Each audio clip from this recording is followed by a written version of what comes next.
Hello, bonjour à tous. Aujourd'hui, dans cette vidéo, on va faire l'installation de notre environnement de développement pour faire du MuleSoft. Alors, on va voir, hein, c'est des outils vraiment classiques. Donc, on va installer Java, on va installer Maven, on va installer Git. Anypoint Studio, c'est l'idée pour faire du développement MuleSoft, même si aujourd'hui on pousse plutôt Anypoint Code Builder pour du MuleSoft. Avec Anypoint Code Builder, on pourra utiliser de l'IA, on va dire gratuitement, pour faire du développement ou pour faire du design d'API par exemple.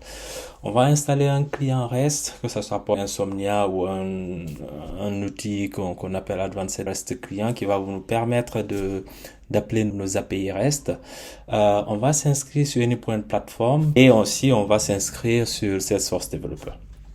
Ok, donc sans plus tarder, on va partir sur l'installation de Java. Alors, pour l'installation de Java, je ne vais pas faire de l'installation classique. Je vous ai trouvé un outil vraiment génial. Je vous le recommande. Il s'appelle SDKman. Je vais vous l'ouvrir pour que vous puissiez le voir. Donc, en fait, c'est un outil qui va vous permettre en fait d'installer Java, Maven et plein d'autres outils gratuitement et vraiment très simplement. Je vais faire une autre vidéo pour vous expliquer un peu comment on l'utilise. Mais franchement, c'est top. Donc, pour Java, par exemple, donc, on vient sur le site là, on copie juste ce lien-là pour pouvoir installer SDKman. Je vais vous montrer du coup ma console. Donc, on ouvre une console. Bon, généralement, excusez-moi, voilà, je suis là. Et je copie ce que je viens de coller. Et c'est tout. Donc j'installe. Donc il fait sa tambour. Je vais faire monter un petit peu quand même pour qu'on puisse voir. Ok, bon, c'est pas grave. Donc un peu, voilà. SDKman, il a fait un peu son petit job et il a installé. Donc ce qu'on peut faire, grosso modo, c'est soit on ferme la fenêtre, on rouvre, ou bien on fait un source. Bon, pour ceux qui, pour ce truc-là, donc je fais source. Bon, qu'est-ce que je fais là? Voilà. Ah, je fais ça. Et là, normalement, c'est bon. J'ai une possibilité, c'est soit je fais un SDK help pour vérifier que c'est bien installé. Par exemple, ici, je peux faire, si je dis SDK list, par exemple, il va me sortir en fait tout ce qu'on peut installer avec SDK. Donc, on peut installer ActiveMQ, on peut installer un, etc. Mais ce qui nous intéresse aujourd'hui, c'est Java. Donc, ce que je vais faire, c'est que je vais lui dire SDK list Java. Ok. Donc là, il va me sortir toutes les versions de Java qui sont disponibles. Et je peux choisir soit j'ai du Java.net, du JetBrains, etc. En fonction de ce que vous voulez installer, alors nous, on va partir sur, alors Semeru, Tamarin, comme vous voulez, mais on va partir sur du Java 17. Je crois que on peut utiliser encore Java 8 avec MuleSoft. En tout cas, il y a un support jusqu'en mars 2026, si je dis pas de bêtises. Mais voilà, on va partir directement sur Java 17, comme ça au moins on est up to date et puis on est à jour. Et puis comme ça on peut avancer sereinement. Donc par exemple, bon, je me dis, ok, celui-là pourquoi pas, mais je peux prendre autre chose, hein. On va dire, il n'y a pas trop de différence. Donc je prends ce candidat-là, je fais Q, donc je reviens là, et ce que tout simplement, je fais SDK install, et je mets, pardon, enfin, il faut que je mette quand même Java pour qu'il sache que je vais installer Java, et je mets le nom de mon candidat et vous allez voir par magie. Alors avec Java, ça va prendre un peu de temps, mais voilà. Là, il va faire l'installation tranquillement. On va attendre qu'il finisse tranquillement. Donc là, il est à 14%. Il installe Java et puis c'est fait. OK? Donc, setting Java, par défaut. Donc, et regardez la magie, je fais juste Java version. Tadam! Et puis c'est bon. J'ai Java installé et sans problème. Pour Maven, c'est la même chose. Donc, vous pouvez aller voir sur le site tout ce qu'on peut installer. Donc, on peut installer du Maven. On va faire la même chose. Donc, on va faire SDK list. Tac, ok. Donc là, il nous sort aussi toutes les versions de Maven qu'on peut installer avec lui. Donc, vous devez sûrement reconnaître les versions 3.9.6 qu'on utilise beaucoup. Et on se dit que on veut installer cette version-là, ok. Donc, je ressors et je fais la même chose, SDK install Maven Alors, si vous faites SDK install Maven seulement sans le candidat, il va vous installer la dernière version. Donc là, en l'occurrence, ça sera la 3.9.11 si je dis pas de bêtises. Mais là, comme on veut installer une version, enfin une version précise, donc on donne la version et on laisse la magie s'opérer. Là, c'est un peu plus rapide que Java. Donc en quelques secondes, hein, c'est défini. Et là aussi, elle est installée par défaut. On peut installer d'autres versions et switcher sur les différentes versions avec SDKman très facilement. Je ferai une autre vidéo par rapport à ça. Donc là, on est bon. On va dire, OK, mvn-version. Tadam! Donc, on a notre Apache qui est installé avec la version de Java. Et on est bon pour avancer sur notre installation. Donc, on a fait Java, on a fait Maven. Maintenant, on va installer Git. Donc, pour installer Git, moi, je suis sur Mac, mais il y a différentes possibilités d'installation de Git. Alors, moi, j'ai déjà Git déjà d'installer. Donc, je vais vous montrer rapidement. Alors, bon, lui, il veut pas, c'est -v. OK. Donc, j'ai un Git qui est déjà installé. Voilà, je peux le réinstaller. Hein, ben, c'est la commande, comme on l'a vu. Non, pardon. Alors, c'est bal brew install git, par exemple. Je peux faire ça. Et voilà, il va me dire, là, il est en train de checker les mises à jour. Donc voilà, Git, il me dit que c'est déjà installé et que c'est à jour. Maintenant, si je veux réinstaller, je peux le faire, mais voilà. Là, c'est pas le but. Je voulais juste vous montrer comment on installe. Donc, on a installé Git. On verra aussi pour tout ce qui est configuration plus tard. Maintenant, on va installer Anypoint Studio. Ok, Anypoint Studio, c'est l'IDE à base de Java qui permet grosso modo de travailler sur MuleSoft. Donc, on arrive sur ce site-là. Vous pouvez taper download Anypoint Studio et il va vous ramener sur cette page. Malheureusement, bon, on va dire que c'est du marketing. Il faut s'inscrire pour pouvoir installer Anypoint Studio. Donc, on s'inscrit, il nous envoie le lien parce que se sont rendu compte que les gens mettaient de faux emails. Donc maintenant, il faut mettre un email, bon, on va le voir ensemble, pour qu'il vous envoie le lien pour télécharger. Donc, ce que je vais faire, par exemple, ici, mais voilà, nous, ce qui nous intéresse ici, c'est Anypoint Studio. Je prends la dernière version, je peux choisir mon système. Moi, je suis sur une version ARM. Donc, je mets mon nom. Bon, allez, vous pouvez mettre votre nom, il n'y a pas de problème. Donc, moi, ce que j'utilise souvent, j'ai un mail, bon, allez, pourquoi pas. J'ai un mail mulsoft@ydiallo.com. Donc la compagnie, vous pouvez mettre n'importe lequel. Genre, vous pouvez mettre architecte ou développeur, comme vous voulez. Le numéro, moi je mets 55555, ça passe. L'industrie, n'importe lequel, hein, éducation, pourquoi pas. Employé 1. On est en France ou on est en Suisse, comme vous voulez. Bon. Si vous voulez recevoir de la publicité, vous pouvez, sinon, bah, vous n'êtes pas obligé. Donc, là, on clique sur Download. Il m'a envoyé ça, je vais télécharger. Donc là, j'ai le choix. Donc, je télécharge, par exemple, le zip. Il va prendre un peu plus de temps parce que, voilà, ça fait quand même 2 gigas, donc il va prendre un peu de temps. Alors, moi, j'avais déjà Anypoint Studio d'installer, mais par exemple, voilà, là, vous voyez qu'il est là. Bon, je l'avais téléchargé en zip, donc le zip est là. Vous le dézippez et sur Mac, vous avez un truc comme ça. Donc là, comme j'ai j'ai Anypoint Studio qui est déjà installé au niveau de mes applications. Bon, après, si je veux installer une deuxième version, je peux renommer par exemple celle-là. Et puis, juste pour vous montrer un peu comment on fait. Et puis, voilà. Là, par exemple, j'installe. Donc ça, c'est bon. Pour le tester, je lance. Oui, tu peux ouvrir. Et là, vous allez voir, bah, il va se lancer parce qu'il est un peu lourd, le temps de télécharger toutes les dépendances. Vous allez avoir une fenêtre comme ça, où il va vous demander, un peu comme sur de l'Eclipse, hein, de choisir en fait votre espace de travail.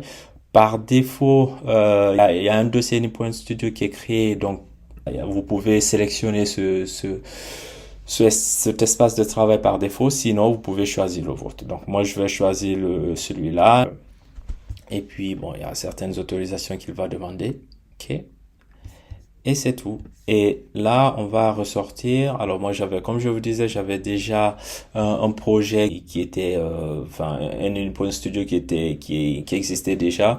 Donc, j'ai choisi le même workspace. Donc, forcément, on voit ici une application que j'ai déjà créée.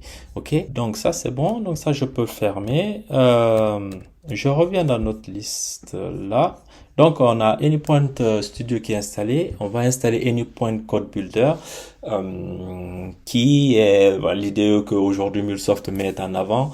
Mais aujourd'hui, on va dire toutes les évolutions, notamment par rapport à l'IA, peuvent être faites malheureusement que sur Anypoint Code Builder, sauf si vous payez d'autres plugins. Donc, vous avez deux choix, je vous montre rapidement.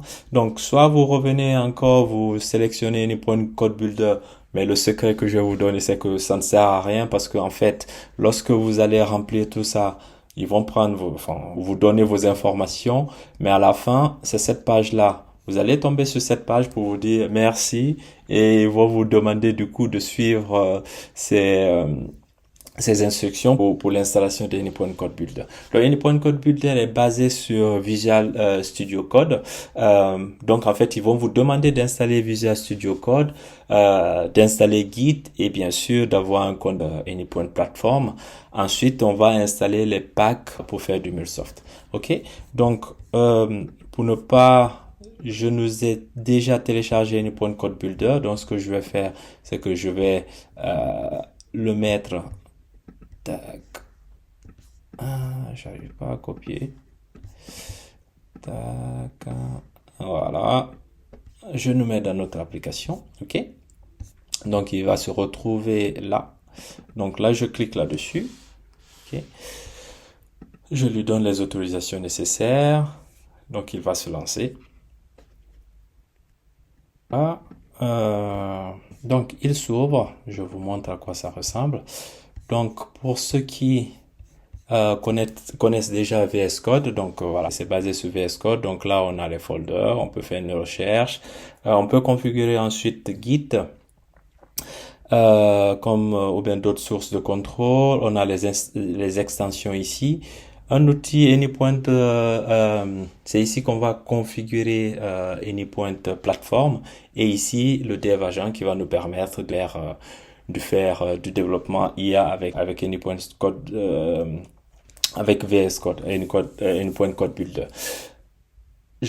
On va pas prendre trop de temps aussi, installer seulement VS Code. La fois prochaine, on va installer toutes les extensions. On va configurer notre plateforme, ok? Donc, ne vous pressez pas, on va partir très très lentement pour que tout le monde puisse suivre. Donc voilà, et la fois prochaine, on va configurer tout ça, ok? Donc là, on a configuré Anypoint Code Builder, ok? On a installé Anypoint Code Builder. Maintenant, on peut installer un client REST. Donc, comme je vous disais, vous avez le choix entre Postman, Insomnia ou Advanced REST Client. Alors, si vous voulez un outil très simple, vous pouvez partir sur Advanced REST Client, ou sinon, si vous voulez, c'est peut-être que vous utilisez déjà Postman ou Insomnia, vous pouvez partir là-dessus. Donc, par exemple, moi, je l'ai chargé ARC juste pour vous montrer à quoi ça ressemble. Donc là, je vais l'installer. Donc là, au niveau des applications, on va le voir. Donc, il est là, le client. Donc, je le lance. Donc, il s'est lancé. Donc, je vais vous montrer à quoi ça ressemble. Donc, il ressemble à ça. Donc, vous pouvez ajouter un projet.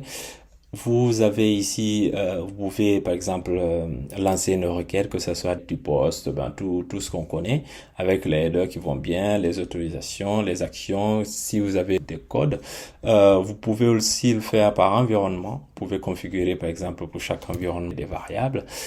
Okay, ou sinon, on peut utiliser Postman ou bien Insomnia. Ok. On va s'inscrire sur la plateforme AnyPoint. Donc, le lien, je vous mettrai les liens en commentaire de la vidéo, hein.